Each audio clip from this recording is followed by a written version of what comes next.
رمضان کا ایک اہم پہلو جس پر بہت کم توجہ ہوتی ہے، جو ہم نے نظر انداز کر دیا ہے، وہ یہ ہے کہ یہ شہر الجاد والجہد، شہر المجاہدہ ہے، جد و جہد کا مہینہ، محنت اور مشقت کا مہینہ۔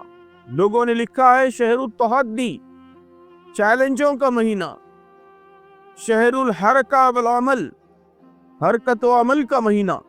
آپ دیکھیے کہ رمضان میں ایک مسلمان کتنا مجاہدہ کرتا ہے، کتنی مشقت کرتا ہے۔ صبح کاذب سے کافی پہلے اٹھ جانا، سحری تیار کرنا، فجر کی نماز، پھر دن بھر اپنے پیشے سے، کام سے متعلق مصروفیات، اور شام میں پھر افطار، کھانا، رات میں قیام اللیل، اس دوران پھر تلاوت کے لیے وقت نکالنا، ذکر کے لیے وقت نکالنا، تدبر قرآن، تلاش شب قدر۔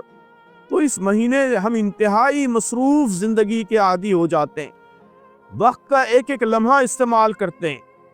آج ہم سب کو، ہندوستان کے مسلمانوں کو، اس کی شدید ضرورت ہے۔ زیادہ سے زیادہ محنت، خوب کام، بھرپور عمل، وقت کا بہت ہی ایفیشنٹ استعمال، یہ کامیابی کی بنیادی شرطیں، اور رمضان میں اس کی ٹریننگ ہوتی ہے۔ اب باقی زندگی میں بھی اس کی عادت ہم سب کو ڈالنی۔ رمضان یہ ایڈاپٹیبلٹی سکھاتا ہے، فلیکسیبل بناتا ہے، عادتوں کی غلامی سے نکالتا ہے۔ آپ دیکھیے کہ اس مہینے ہم اپنی کتنی عادتیں توڑتے ہیں، کتنے روٹینز بریک کرتے ہیں، سونے جاگنے کے اوقات تک بدل دیتے ہیں، کھانے پینے کے اوقات بدل دیتے ہیں۔ تو سامعین محترم، دنیا میں بڑا کام کرنے کے لیے یہ فلیکسیبلٹی، ایڈاپٹیبلٹی، یہ لچک، یہ بہت ضروری ہے۔ عادتوں کی غلامی یہ ہمیں حالات کا غلام بنا دیتی، ہوا کے دوش پر اڑنے والے خس و خاشاک بنا دیتی۔